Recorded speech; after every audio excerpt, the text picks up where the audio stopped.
Sa mga audit, kumusta kayo at welcome back ulit sa channel ko. Ngayong araw na to mga audits, nandito tayo sa Natanya, General Trias, Cavite para bisitahin mga audits yung isang breeder na hindi ko alam kung malulungkot ka dahil nag-resign siya sa trabaho para mag-alaga lang ng makukulay na isda. So mga audits, na-miss ko kayo dahil sobrang tagal nating di nakapag-upload at kung makikita nyo naman, mukhang galing tayo sa swimming at hindi rin namin bahay yung nandito sa kanan natin.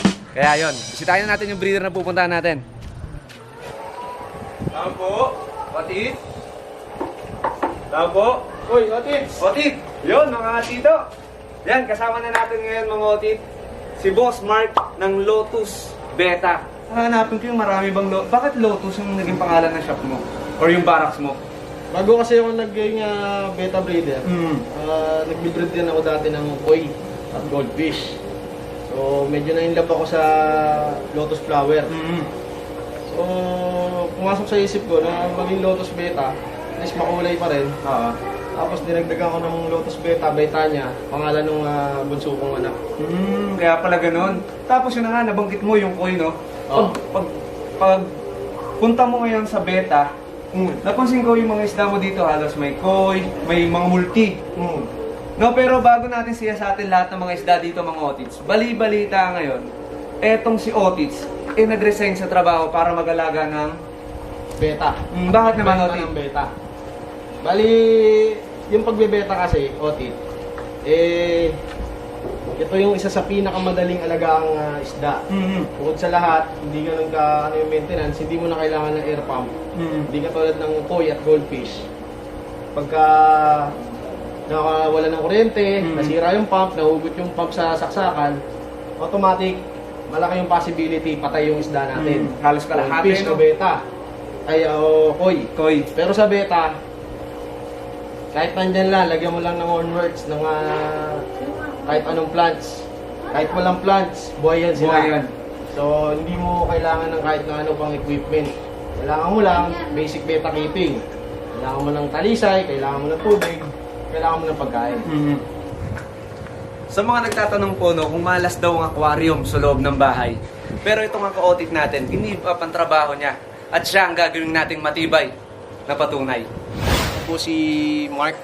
So ako po yung may-ari ng Lotus Beta. Betanya, no? So nag-resign ako sa trabaho 6 months ago. 5 months ago. Para mag-alaga ng beta. Dahil dito po kasi sa pag-aalaga ng beta, napakaliit lamang na puhunan natin. Pero malaki yung kikitain natin kapag naparami natin to. So although yung kinikita ko sa trabaho ay medyo malaki, pumapantay naman yung kita natin sa pag-iisda at paggawa ng ibang gamit para sa pagpapaganda, pagpapaayos ng ating mga beta. So sa ngayon yung itong bahay ko, mga bayarin sa kuryente, tubig, lahat yun nasasakop naman ng pag-iisda ko. So yung beta, malaking tulong para sa akin, sa pamilya ko. Bali ang kagandahan kasi sa pag-aalaga ng beta, Otit, pag may isang pares ka, kaya natin magpalabas ng 50, 100, minsan umaabot pa ng 150 na beta fry. So kung iisipin natin, kung bumili tayo ng isang pares na nagkakahalaga ng 1,000, 500 pesos isang pares o 1,000, kung makakapagpana ka ng marami, mabibenta mo ng parehas na presyo o mas mababang presyo, kikita ka pa rin sa loob ng 1, 2 hanggang 3 buwan. Kaya natin kumita ng napakalaking pera sa pag-aalaga ng beta.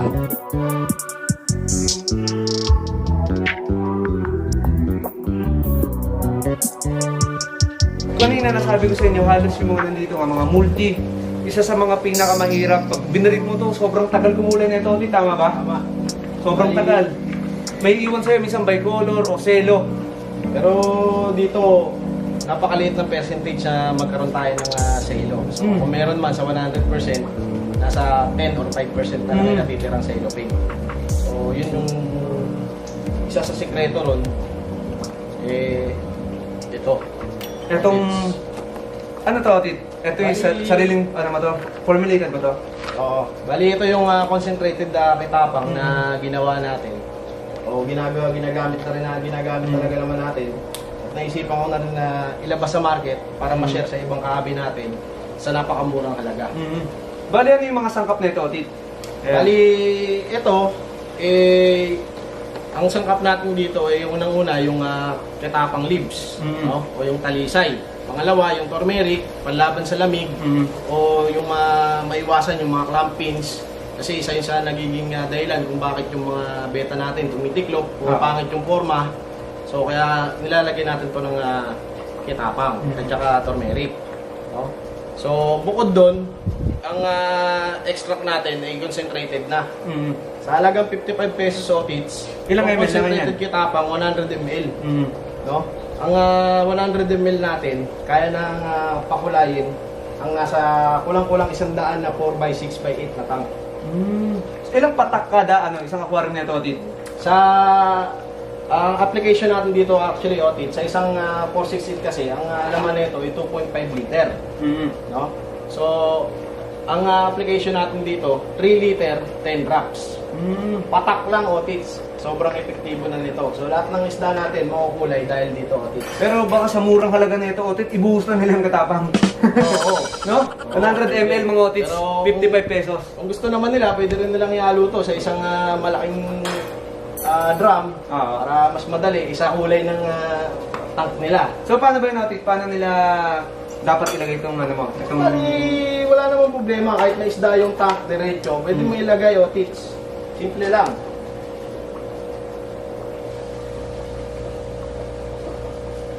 So kada ganito, Otit, 10 drops. Ayan, oh. Makikita nyo kulay na kulay kaagad yan mga Otits. Tsaka yun, kahit anong sabihin namin dito, alam namin mukhang hindi kami kapani-paniwala. Pero tignan nyo na lang mga tito, yung isdang mga nandito. Makikita nyo. Hindi nagsisinungaling ang isda mga Otits. So yun, Otit, ano ba yung mga betang makikita dito sa barracks mo? Hashtag mini pet shop. Bali Otits, meron tayo dito mga kulay na beta. No? Unang-una dito sa first layer, meron tayo mga Dambo. O Dambo Ear Beta. Ito yung mga Dambo Copper. Papunta ron, Dambo Marble, Marble Copper. Papunta dyan, may mga Dambo Ear na Salamander. So isang linya lang din yan, mga pina-project, mga Otits. So ito, project mo na to, Otit, no? Tama ba? Oo, Otits. Ayan mga Otits, Dambo mga tito. Parang meron na tayo napuntahan na ito mga Otits, pero ito ay talagang boom.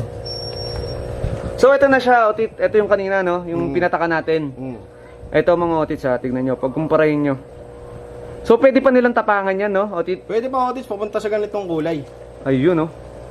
Pag gusto nyo talagang, ano to, Otit, hapit na pakulahin. Oo. Bali, pagka ganito, hindi na tayo nagtitipid sa pakulay niya kasi yung mga ganitong grades, ito na yung medyo pandiinan na presyo na Otits. Pang malakasan na, Otit. Oo, Otits. Ito na yun. Ayan, no? Tignan nyo. Pinapakulay ko talaga. Naglalaba? Nakikita mo? Naglalaba to, Otit? Naglalaba? Oo, Otits. So balikan natin to, Otit. Ito ay sarili mo ng gawa, no? Oo. Dambo. Ayan. Ano naman yung ginawa mo dyan, Otit? Bali, ito kasi, Otit, medyo natagalan din. Galing to sa project ni Boss Yobi, Otit. No? Ni Yobi Crew ng Malabon. So, in-improve na lang natin na i-improve hanggang sa kahit pa paano, lumalaki na. Nung una, medyo maliliit talaga yung tenga nito, Otit. Hanggang sa napalaki na natin ng unti-unti yung tenga niya. No, tas hanggang ngayon, ni-improve pa rin natin para mas kumulay pa kasi medyo talaga ito yung pinakamahirap pakulayin at palabasin. So bibira rin kayo tayo makakita nito. Kaya nga eh, no, mga Otit. So ayan. Ito. So dito naman sa second layer natin, Otit. Bale, itong second layer natin, Otit, ito yung batch ng Avatar na black base, yung iba opal. So makikita nyo yung base ng mga multi nito, tsaka Avatar, black. No? Kung makikita nyo, Otits, mga kulay niya, makikita nyo, ayan, makikita nyo yung black. No? May black dun sa body. Yes. Bali, ito, kinross natin to, Otits. Galing to sa multicolor na medyo red galaxy na medyo pink. Tapos kinross natin dun sa Avatar. So, kahit pa paano, naglabas naman. Tapos, naglabas din ng ilang piraso na Avatar, Otit. Yan, katulad nito mga to. So, yun mga Otits, no? So, ito yung mga linyada mo, Otit, no? Tama? Oo, Otit. Ayan. Lotus Beta, mga Otits. Pag sinabing Lotus Beta, talagang mga makukulay. Oo, Otit. Diyan tayo nakapokus eh. Tapos dito naman, third layer tayo, Otit. Bali itong third layer, ito yung mga candy multi na pinanggalingan nito. Mix na to galing to dyan, Otit eh. Bali mix na to, ito yung mga cross ng multicolor tsaka yellow pansy na parang mukhang galaxy. No? So dito may mga candy, may mga multi, may mga Nemo rin, mga Otit. Oo. So makikita nyo, yung mga Otit natin, asa 1 inches pa lang o 1.2, pero makulay na to, Otit. Oh, maliit Makikita pa. nyo. So, parang isang ganun lang, Otit, oh. Maliit pa pero may kulay na mga tito. Ayun, oh. Tapos ito nga Ito yun. mga Nemo, Otit. Yan. Ito yung mga classic. Yan. May mga two-tone na Nemo, yung orange red, Oo. merong orange black red, meron din Nemo Galaxy, meron Nemo Candy. So yun yung mga variations ng mga Nemo natin. So dito naman sa pang-apat. Pang-apat, ito Candy. Kalahati Candy, kalahati Nemo, Otit. Makikita nyo. So ito na yung malaking tanong, Otit. Dahil nga sobrang hirap pakulahin ng mga isda na to. Ayan, syempre meron tayong grading sa mga to, no? Otit. Pero magkano nga ba, Otit? Ito na. Syempre hindi naman, tignan nyo, ayan. Okay lang ba? Pakita natin, Otit. Okay lang, Otit. Ayan, mga tito. Alam nyo na, magkano? Otit, ayan. Bali, Otit, kasi ang presyohan natin, nagdidepende pa rin tayo dun sa quality ng isda. No? So, ang pinaka main paano ba to? Yung pinaka main objective ng Lotus Beta, mga kaotit, para lang din doon sa mga tumatangkilik, doon na rin sa mga nambabatikos. No? So, ang Lotus Beta, Otit, isa sa pinakamurang mabibilan nyo ng multicolor at saka candy. No? So, ang main objective ko, mabigyan lahat ng gustong bumili ng murang isda. Oo. No? So, magi-start tayo sa pagbebenta sa presyo ng 200 pesos. Abot kaya. Abot kaya.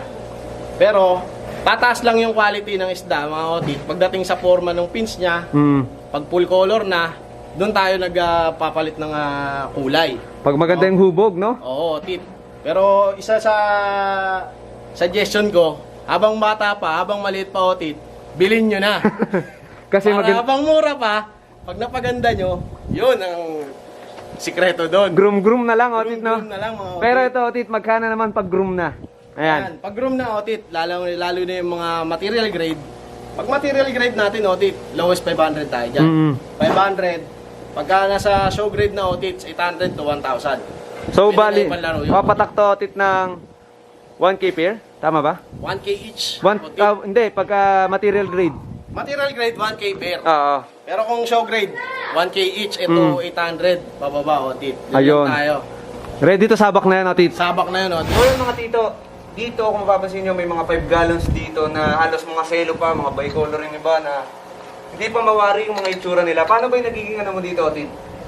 Bali, ang sikreto dyan, Otit, pagka medyo lumalaki na sila, yung mga unang lumalaki, inaangat ko na agad dito para maiwasan na rin yung pagkakagatan sa mga pins nila. Oo. Tsaka yung ibang maliliit, sila naman yung magkaroon ng chance para lumaki. Makakain ng gusto. Oo. So ngayon, yung mga beta na inaangat natin dito, pinapatakan naman natin ito para kumulay na. So wala pang 1 week, Otits, kulay agad. Katulad na ito, Otit, kasi ito mga tito. Ito, kung makikita nyo yung mga beta na nandito, halos kasing laki lang, Otit, ng beta na nandito. Ito kakangat lang nito, tama ba? Mga ilang ano natin, linggo na ba ito nandito? Mga 3 araw. 3 araw, pero kung mapapansin nyo mga Otit, same size lang yung nandito, no? At, ayan, same size lang silang dalawa. Pero, ito, tignan nyo, sobrang kulay na. Grabe, solid mga tito. Parang ano siya, Otit, no? Parang beta potion siya. Yes. Beta potion, mga Otits. Napaka-concentrated na ito. Napakamura pa, Otits. Kayang-kayang bilhin kahit na sino. Kahit bata, matanda. Kahit bata. So, yun yung pinakaano natin para kahit sinong hobbyist, bata, makakabili. Yung isa sa prinsipyo natin. Lalo yung mga newbie ngayon, gusto mga budget, Otit. Oo, Otits. Pero sa beta naman, kahit pa paano, nakabibigyan naman natin sila ng medyo mura.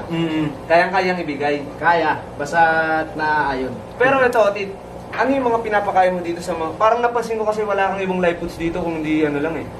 BBS lang, Otits. BBS Bali, lang. ang sikreto ko sa pagpapalaki, Otits, yung sa umaga, Pinapakain ko sila ng BBS. Tapos, nilalagyan ko na rin sila ng konting pellet na produkto rin natin. Sa tanghali, binibigyan ko sila ng pellet. Tapos sa hapon, binibigyan ko na sila ng BBS na lang. Sundot na lang. Sundot na BBS. na lang. So, gano'n, yung sa growth rate, okay naman Otis sa so far kasi medyo hirap din tayo pagka sa dating sa 2B picks. Oo. Medyo may mga mabibilan tayo na medyo marumi. So, nagiging cost yun ng pagkamatay ng mga beta natin. So, sayang naman. BBS, malinis pa talaga. Talagang Malinis niluto sa sa BBS. asin. Oo, Malinis. Ayun yung pinaka... So kahit dito sa mga adult mo, talagang BBS na rin natin. Oo, Tits. Sa umaga kumakain din sila ng BBS. Tapos sa hapon, isang tagda-3 pirasong pellet na lang sila. Bali, 2 beses sila kumakain sa isang araw. Hindi So, ko sila in-overfeed. Iba rin yung iba rin yung pellets mo, tit, no? Kasi kung makikita niyo mga tito, ito, katulad nito, talagang mga magaganda yung katawan ng mga isda. Ibig sabihin, maganda yung ng pellets mo, tit, yung mga sangkap. No? Ano ba yung mga sangkap Bali, ng pellets mo, tit? yung pellets kasi natin, Otit, gawa siya sa shrimp, tsaka sa mataas ang protina, yung crude protein niya. Ngayon, dinagdagan pa natin ito ng karga sa pamamagitan ng spirulina at saka ng astaxanthin. So, kung mapapansin nyo, sa pagkain, nagpapakulay. Dito sa concentrated kitapang, nagpapakulay. Kaya ang resulta ng mga isda natin, makulay. Makulay talaga kasi yun yung kailangan nito mga multi na ito eh. Tsaka nakapokus kasi ako sa mga multicolor tsaka candy. Doon nakapokus yung linya ng Lotus Beta o Tits. Kaya kinakailangan gumawa tayo ng sarili nating produkto o mga pwedeng gamitin para mas ma-improve natin yung mga kulay niya. Pero ikaw, tit, sa experience mo, dahil nga sa may spirulina, asta, hindi ba nakakaano yun sa breeding natin? Kasi kumbaga sa flower horn, no, tit, yung mga ganung pag nasa sobra. Ayun nga, Otis, solid yung sinabi ko, hindi ako nag-overfeed. Ngayon, pag nagpakain tayo ng pellet, kapag merong hindi nakain, uneaten food, tinatanggal ulit natin yung Tanggal agad. Tapon na yun. So, walang overfeeding na nangyayari. Kasi lahat ng sobra, masama. So, yun yung isa sa kailangan nating i-note. Hindi yung basta lang tayo pakain ng pakain. Yun nga, sabi ko sa inyo mga otit, lagi kong sinasabi, life is all about balance. Ika nga, ni Ernie Baron. So, ayun lang. Pagdating sa pagpapakulay, Otis, medyo hindi tayo mapapaya dyan. Dahil makikita nyo naman yung mga isda ko. Talagang 1 month, 2 months, makukulay na yan, Otis. Makita mo, wala pang 1 inches yung iba, pero Makulay na makulay na.